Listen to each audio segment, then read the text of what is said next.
Pas de panique, chers internautes, vous êtes bel et bien dans Tindika Télévision avec lui-même Molobeli Yafachi Béton. Ce qui n'en dit pas de panique, ils ont créé des guerres, c'est-à-dire pour nous expliquer une panique et zalaté. Vous avez la confiance Yafachi Béton, vous avez la mingi na confiance il y a justice congolaise parce que justice congolaise et banda qui est pas ya papa Tito et banda qui a dossier à 100 jours. Ce qui dossier il y a 100 jours, justice il y a dossier il y a 100 jours. Et simbité commanditaire à Kimi, et BBC image il y a justice congolaise, et BBC image il y a état de droit, tout est foutu. Mon lobby a lobby déjà.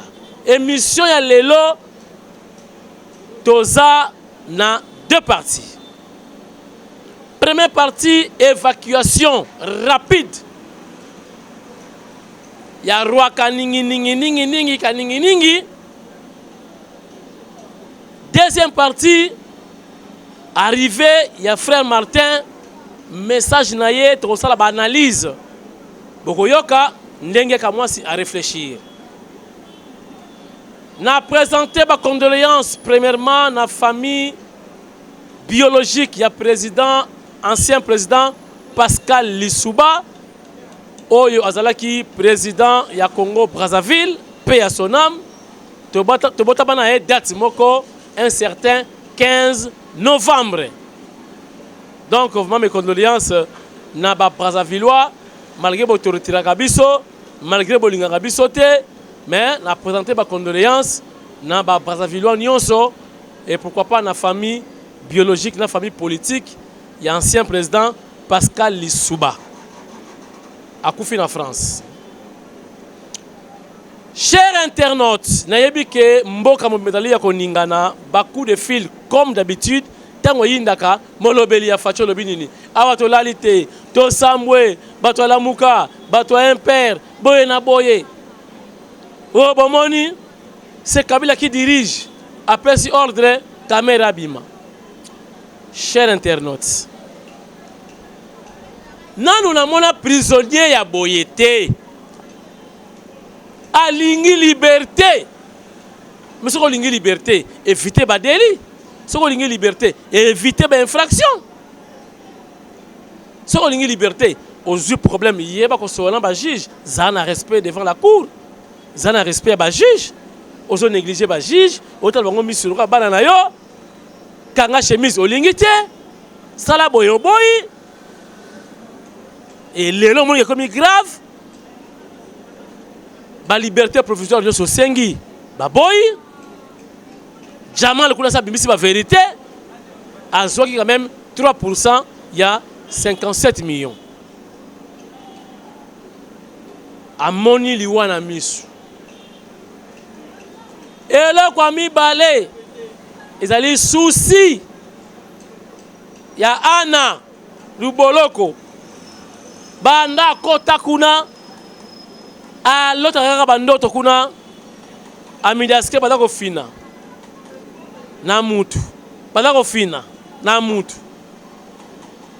Enta komina suka bina sakaka je ya mungulu diaka. Boyebi sa mungulu diaka. Ba invita kaye quelque part boyebi sera maréchal Mobutu ba che damage nguludia kabe ngala ki wuta oyo kota la poison nguludia ka kosela malade ndeke akwa ya bendina elamba ifinira mesa nap ba kwa ina nap na banzungu na mafuta na mabele wo Ndebomoni, Papa Tito, a timbeli déjà qui est fini. Chers internautes, Toza na ba prisonnier belé, ba 20 ans bazali. Et dit qu'à peine de banda kota kuna mon colonel. Et si a sengi liberté provisoire combien de fois? Et si a beli combien de fois? Ba dio mindongala, ba souffrir kuna. Ba sengi ba liberté provisoire combien de fois? Baké aux abattoirs combien de fois? Non. nanu na mona prisonnier modèle oti ina ne kokite azo regretter kaka bia ikuna baza kofina na kokufa nyonso wana souci abima kaka akele kozala ata na hôpital une fois ye pe afina ye pe afina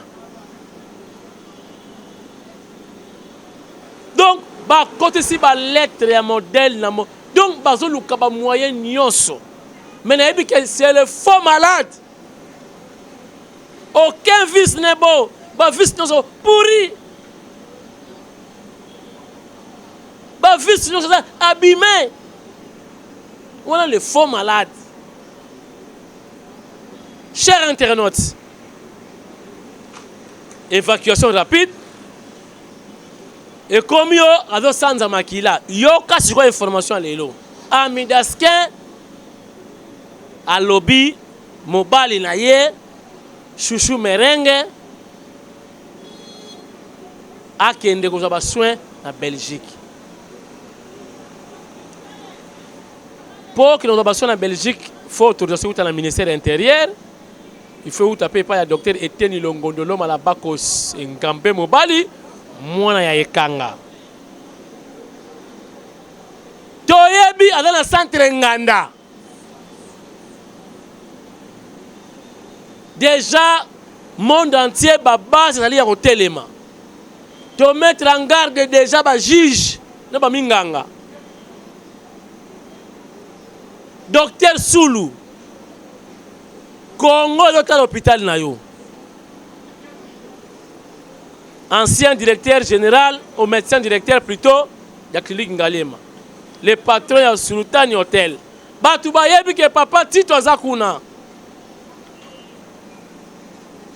Déjà ba combattant Moussousou. Bazoya qu'on a dans la cimetière la Kitango déjà, bazo la surveillance. En cas de disparition et bokoyoka oyekoya.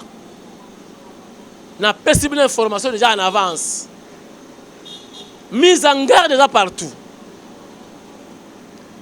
Parce que ils allaient déjà image la justice congolaise où ils allaient en jeu. Ce qui papa Tito a réussi kokima. Je vous dis justice état de droit ya Fatina Mayo. Et ça blague réalité yango wana justice ya fachi za sikoyo en jeu justice congolaise eza en jeu blague eza sikoyo en coin oh minzoto bela ya solo toyebi ke souci pe azata la moi coin alongola soki malade à l'okuta les faux malades aucun vice n'est beau ba vice nous est recouvert. Chers internautes et kozala gravissime je vous informe alors et kosenga pe ba prisonniers nyonso bazwa pe liberté provisoire ba prisonniers nyonso basali déjà plus de 10 ans le kola bande ko édique à peine muto ko pesa ko liberté provisoire ezaye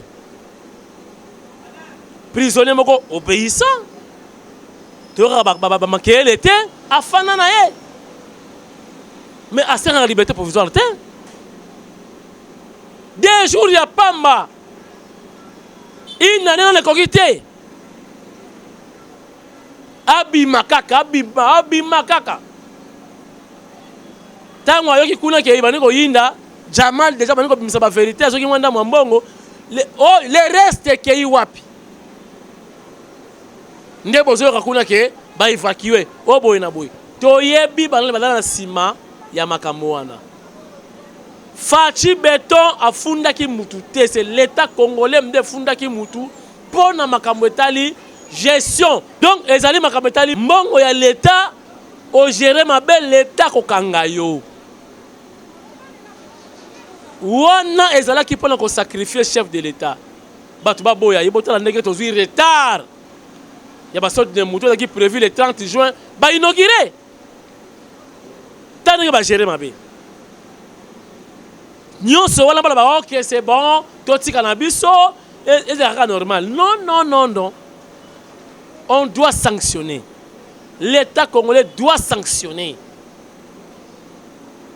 bato bazali kotelema bino baotala so na poto bozwi bate awa bato bazali kotelema justice ya reine ya Fachi ezali en jeu maintenant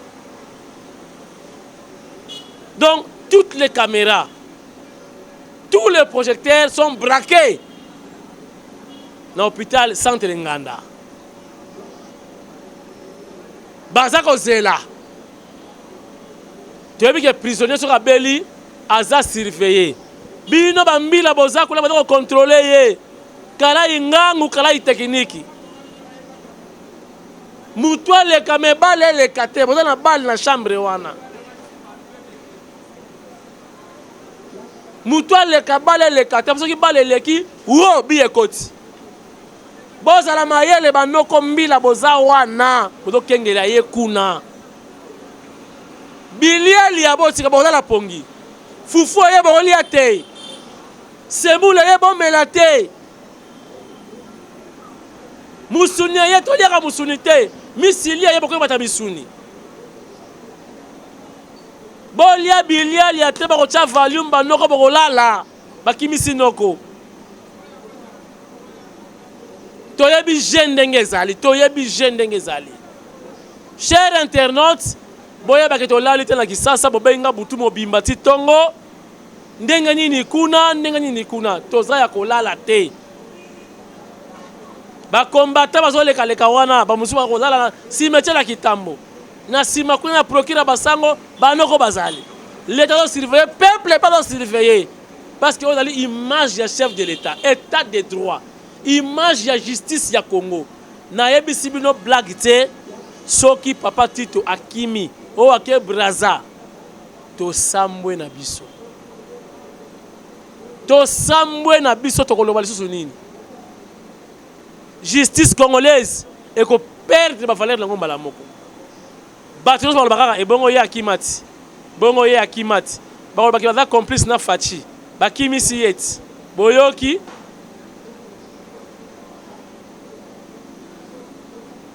bozala na confiance ya béton bozala na confiance ya justice noki mutu moko alobiki basambisaka mutu oyo azobela te prisonnier azobela te lokuta tomonaki Frank Diongo awa azosamba azalaki déjà malade namoni yango na Algérie je crois ou Tunisie ou Algérie président azosamba la civière kiti oyo chaise roulante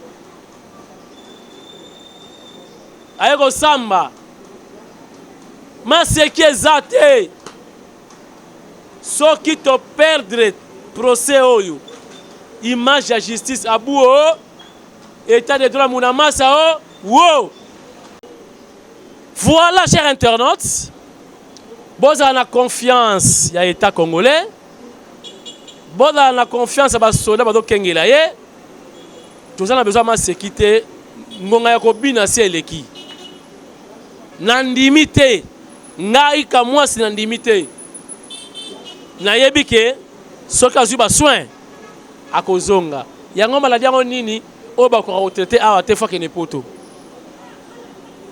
akozwa traitement awa soki bongo mpe edika pendi lobi kweyela mpe kosala mpe maladi mon colonel yo mpe kweya lobi ezalaka te donc yo olingi kasho te mais on se comporte bien olingi kasho te tika mbongo ya leta bapesi yo gérer sans jour chef okoki kogérer yango te bambongo ezokende na bandako ya batu bambongo ezokabela lokola bambongo ya cope nayebi ke justice congolaise ekolinga te image nango ekufa kobela kotransférer un détenu dans un centre hospitalier ils ont reconnu. Ils ont interdit. Mais, ceux qui ont bien, mbangu, pour les aventure, on a les faux malades. Et dit qu'à peine on a raté pourquoi. Et les autres, 15 ans, 20 ans, on a raté pourquoi. Ceux qui ont raté pourquoi ils évacuent à Bangote. Yende nani na mboko, yende nani. Alors spécial na nini? Justice congolaise, réputation na bino dali en jeu. Eza boye. Soki kaka détenu wana kimi bo bebisi image ya justice congolaise dans son entièreté. Mais soki bo réussir que azongi azo continuer peine. Tokobeta la bino maboko. Mais ngana yebi zelaki souci. Kuna mwana sala makamone ezate mais l'hôpital, il peut le faire. Afina mwandam. Yebi ke lobi ka bana kango déjà. Oh sans makila, makila nyota. Na beti.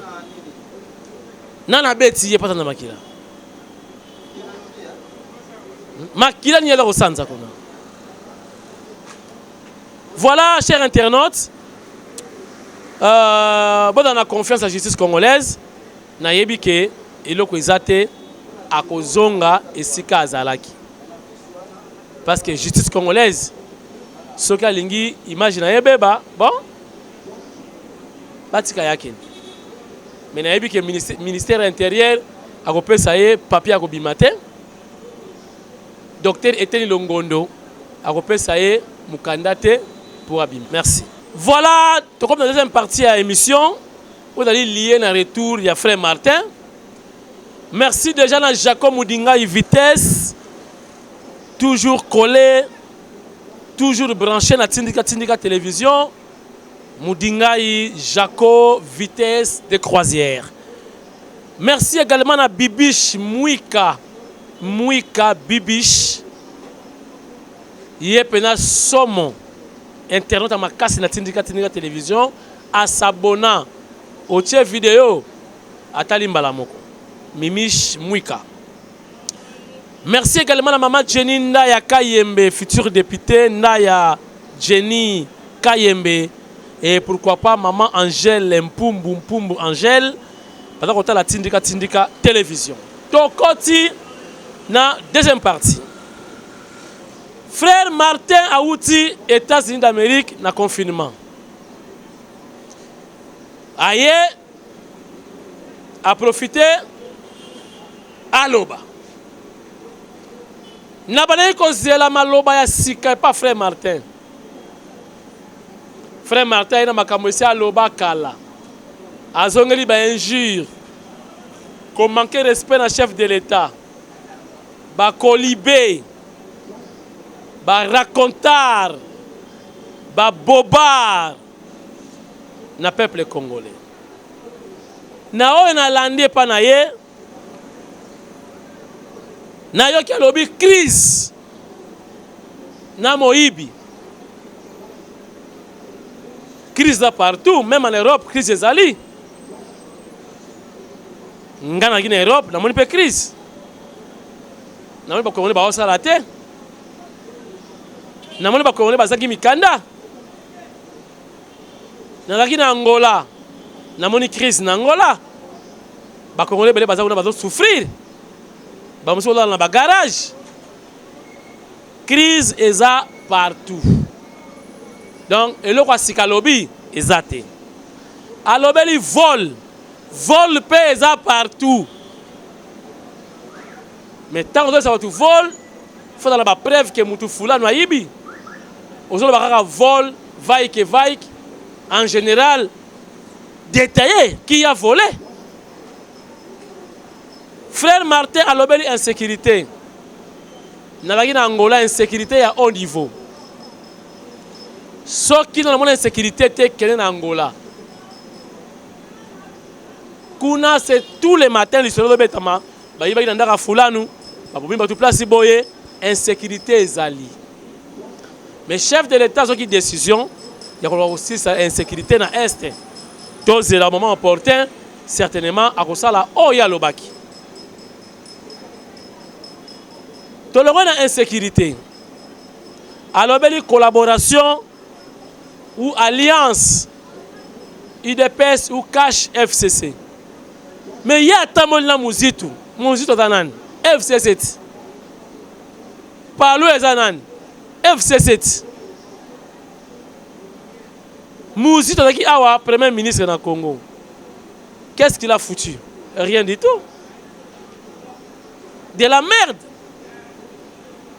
Atiki bisoninya. Et le côté. Hier, Azana Jean-Pierre Bemba. Jean-Pierre Bemba 1+4. Vice-président de Ecofin. Économie et finance ya Congo na mutu ya Jean-Pierre Bemba. À ta toilette publique la lobelarango na émission ezate à sala. Hier mongo alina commissaire et Kangama. Sibe Zahir et Kangama. Atikaka na Kanalikin. Est-ce que vraiment c'était un bon gestionnaire? Mouzid, je crois qu'on a plus de 200 maisons à Kinshasa. Le cas où ça la société moi c'est comme pasteur, comme terre. À quoi il s'appelle battu? Voilà mais la corruption de quoi là wana. Mouzid ça dit na Kabila. Bemba na Kabila. Moïse Katumbi kutu kolobate uranium cop butu biloko ebima kendaka bakasumba lesa nzela kasumba bu ebimi Tanzanie mikili mawatro nde baalie na yo yango wana baalie ya Fayulu banani bakabiliste. Donc tout ça la biso rien. Parce que donc on a qui ça mundinga musapi. On a la impoti. Yo moko ba potiki 4 na misu. Alors bel sou ba kamuya dollar. On a relobela ngo trop te parce que les lots on a moins 5 000, on a 5 dollars. 10 000 francs congolais, 5 dollars. 10 000 francs congolais. Quand on a $1, on a payé l'autre. Pesa mutu franc congolais 10 000. Akokota wenza zongi bana bale 10 000. Alors le coronavirus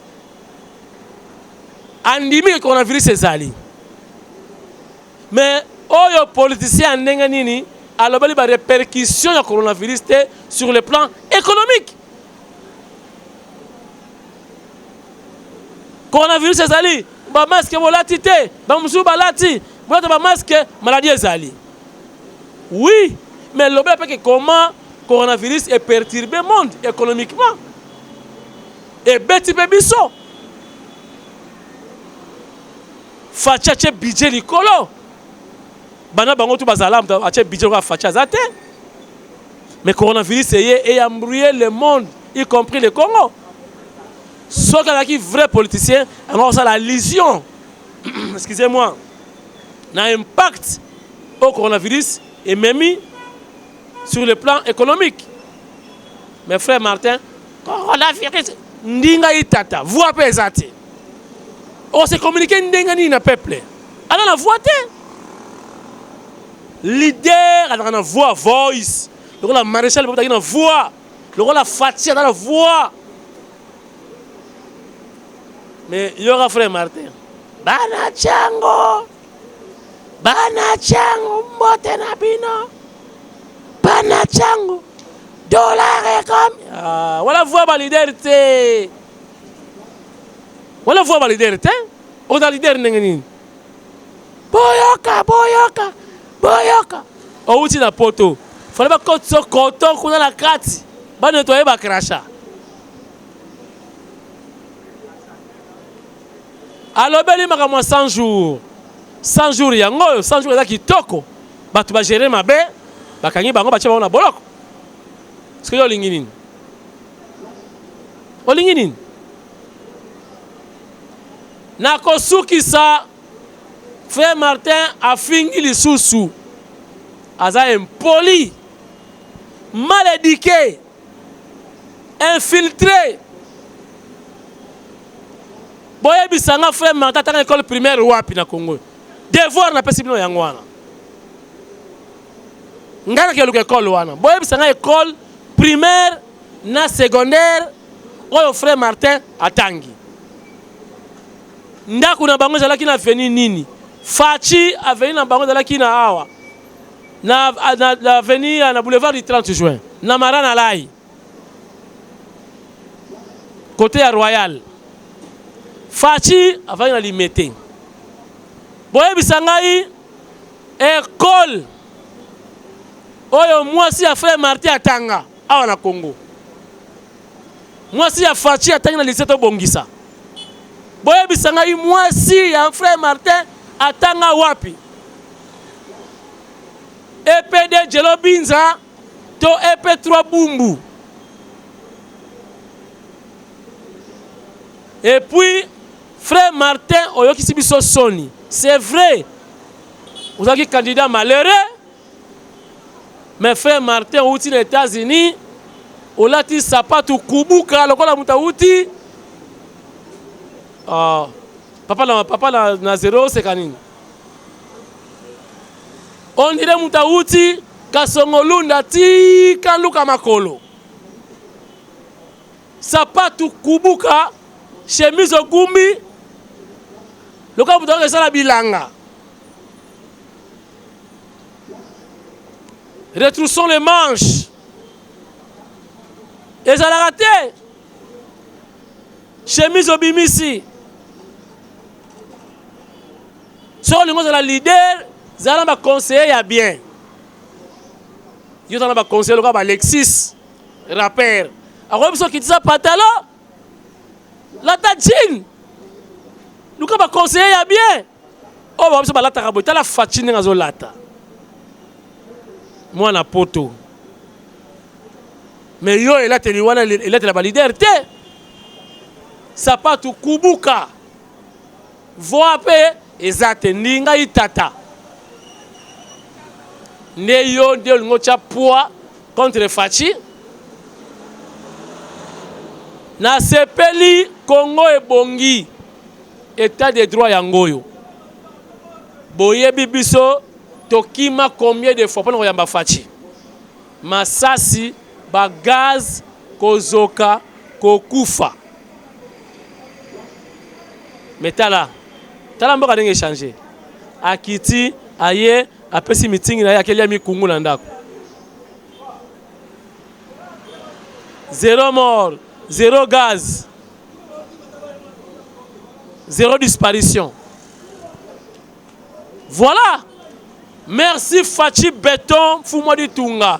Soki na lobi Fachi Béton, bozo ki na kishilele. Soki na lobi Fachi Béton, bozo ki na kimbunda.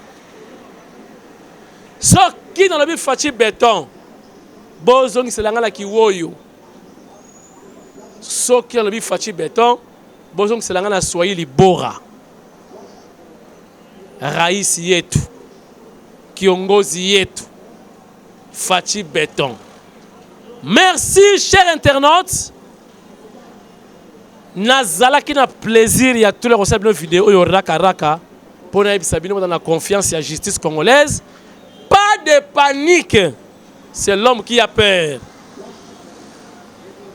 Nenga zawana mila azawana. Attaque la kasumbalesa mila azawana. Attaque la kapiripoche mila azawana. Soka linga fina akosenga noko bobunga na fina tadimi. Po sociali bosoka ki nango yango wana. Aso bulaka ka midaskin asa bali.